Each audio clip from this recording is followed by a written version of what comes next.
Welcome. Just wanted to reach out to you and give you an opportunity to see what a really awesome, true, genuine, great server for you case chassis would really look like. And this is one of my favorite ones. It's by Leon.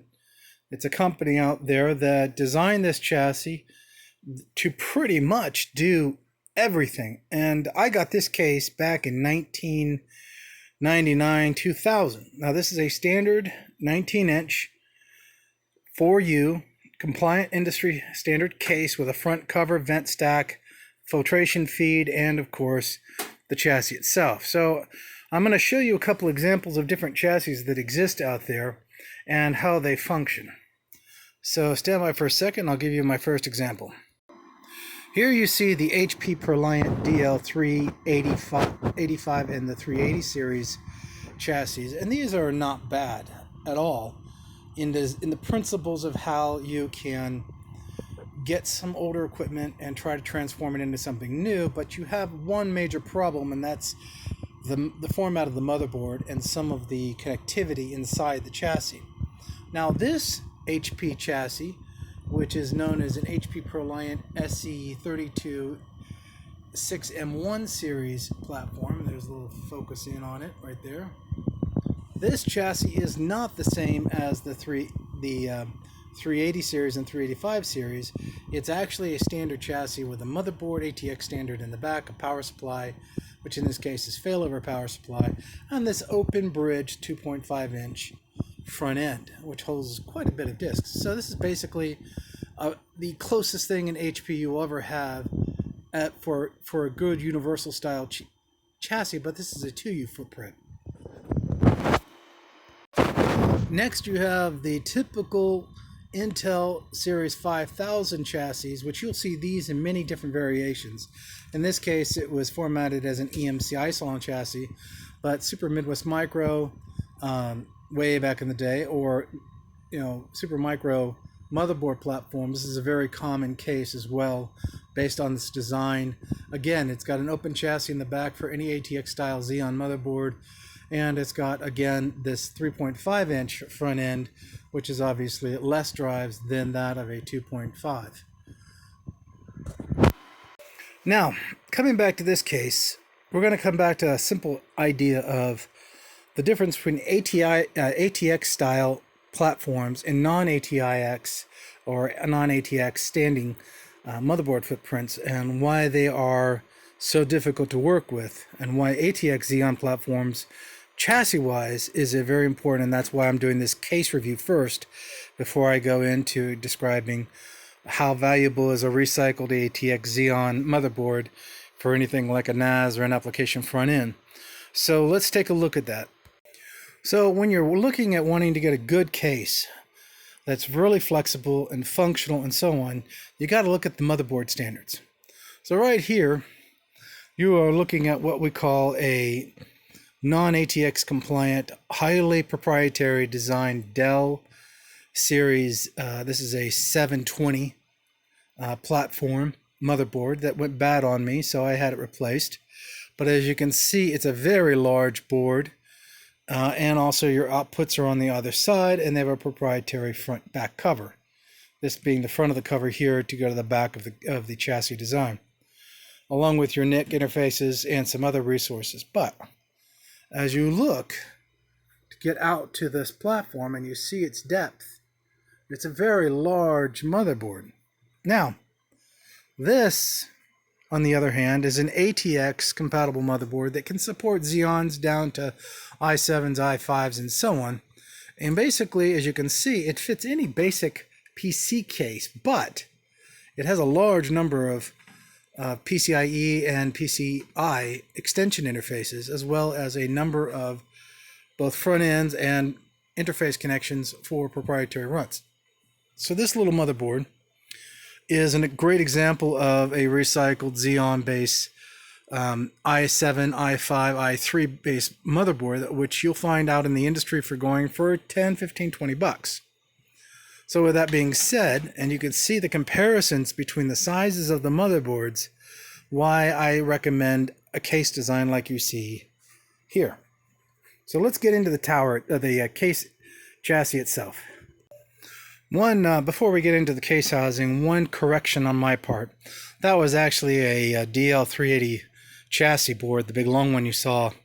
This is a 720 Dell platform, which is designed specifically for a server, which is right here. That's the particular 720 chassis we're referring to. So now that we got the sense of different motherboards, and of course you saw how proprietary some of those motherboards were, we can talk about the case itself. So give me a second while I strip it down. Okay, this is it. So this is a torn down version of the chassis. It has been used about 45 different configurations and servers and platforms for my use over the past, forever, 15, 16 years. And down here were the two parts, the front and the top. Incredibly simple. Can't beat that. 2-screw mounting bracket tray for any type of 3.5 inch in housing, and in this case I got a 3.1 USB adapter head just in case I need to connect up something fast, and a very no-nonsense 1, 2, 3 control board that, if you look at it, gives you the full scope of any Xeon server level requirement, ranging from your PSUs, that would be power supply requirements, down to your NTUs, down to your hard drives, and so on and so on. Very nice feature. And as you notice here, the cables are all nice and neatly coiled up. Now, of course, the cabling can be folded away very quickly, very easily, and allow you to do quite a bit. Now, the value of this chassis is principalized on the ability to open chassis design, storage capacity for NASs, and so on. So if you use an Icydock style interface cage for hard drives, SATA or SAS or both, look at the capacity here. I mean, you have these slide tracks. That's all you need. One track on each. You slide them in, you screw them in place, and you're done. You have a vertical rotational component here, which is a breathing space. Sometimes it's really needed, believe it or not. And that breathing space allows you to bring a whole different platform of devices. But again, it can be sideways. And with that, or you can cage it by inserting a cage in here using the pressure sleeves like you see right here. They just lock themselves into place, giving you the ability of having different options. For instance, here's an example. Okay, so here's an example of a traditional format server. You have what's called an insertable cage. As you can see, it fits right in there, which can house specialized devices like tape drives, CD-ROM drives, and so on, in a 3-foot footprint. Over here, though, you have your Icydock connections, and as you can see, this is a separate chassis altogether, housing hard drives, and they're basically a 3-shelf foot. So in a 2-sleeve slot, I have 3 drives, 6, 9. I can do 9 drives total. Or if I go with the Icydock style 2.5 inch, I can go 16, 32, 48 discs. That's a pretty nice feature. Then I can remove the cage and add 2 more to that equation, which is short of 79 discs, roughly given, depending on the type of case housing you have. But the nice thing is how easy and smooth this chassis is. Even the ability to remove the hardware and put hardware back in is very streamlined. Now let's look at the back. Now you have, again, a tempered gauge metal, which if you use your laser thermostat, as I showed in some of my other videos, will tell you the best concasive, or basically the best way of causing convection of heat exchange for your chassis. Now this does have a paint covering on it, which does lower it, but that's okay, because overall it's been a very good heat dissipator in general. Now back here, as you can see, you have the double fan header. That means it's designed for high heat. It has the open stack as well as PDU dual stack for dual power supply and high wattage if necessary, and of course standard ATX case housing and many slots availability for the full-size ATX motherboard. And as you can see in here, the only thing, and if you really look closely, that's really super valuable about this motherboard is the fact that it has so many different drill outs for different requirements for motherboards, and that's very nice. You also have your superstructure support I-beam here. Now, would I use this to mine video cards? That's a good question. Let me check something. Okay, as you can see here, right here I've got 6 GPUs, and very easily, without of course the crossbeam being put across to capture the cards to hold them straight up, you can see that holding storage capacity is pretty extensive in GPUs. So basically we could do 7 to 8 GPUs in here on the front end and with the motherboard on the back end. So really this is a highly flexible chase chassis because of what you can do with it. And by mounting the support bracket rail to go across, you can secure your GPUs straight up and down like you would do any other mining case, like the one I've shown you with one of my other GPU mining build cases. But this case is absolutely my favorite case in the whole wide world. The last thing I wanted to point out to you is, number one, believe it or not, these handles are valuable.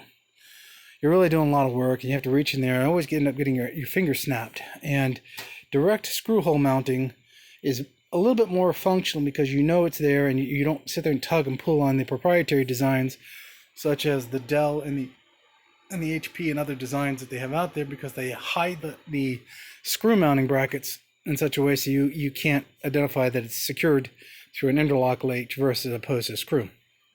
I'm kind of old school to that.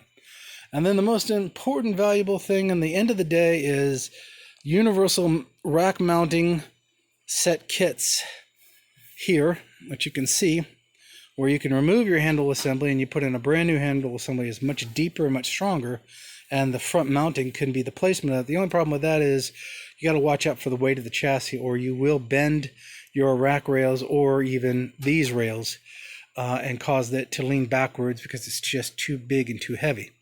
But you got the top mount rails here that are roller racks, and this is my more preferred version down below, because these roller racks here give you the better matching of U count when you're putting a chassis like this into its housing. And lastly, these interlock fan sets, and as you can see over the years, I've used a lot of different fans to do the work I've had to do. It allows what's called a gridded vented interface, and it has a snap-in, and you're good to go. No additional screws or anything like that are needed, as well as the perforated vented panels. If this goes into what is known as a GPU model, you can actually set these, you take these fans out, put the higher volume fans in, may even choose to suspend from the support rail 2 additional airflow moves. But because of the fact that you have no front end, because your GPUs are in the clear, your air induction and your convection rates are well over close to, well, I'd say right at 100% capacity.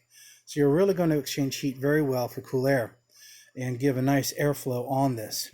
So with this, I hope you guys like this example of this case and some of the examples of the motherboards out there that can be a real nightmare when you want to recycle a case housing. You need to know what can fit in it and how best to work with it. Never hurts to do your research first. So it is pretty simple. It's not as technical or complicated as a lot of people try to make it out to be by using proprietary names, IDs, and standards. It's not that hard. That's one of my mottos. I hope you enjoyed this. If you did enjoy this, please like it. And I hope when you start picking a case out for yourself that it's highly dynamic and can do 4 or 5 or 6 or 7 or 10 different roles for you over the years. Take care and thank you. Bye-bye.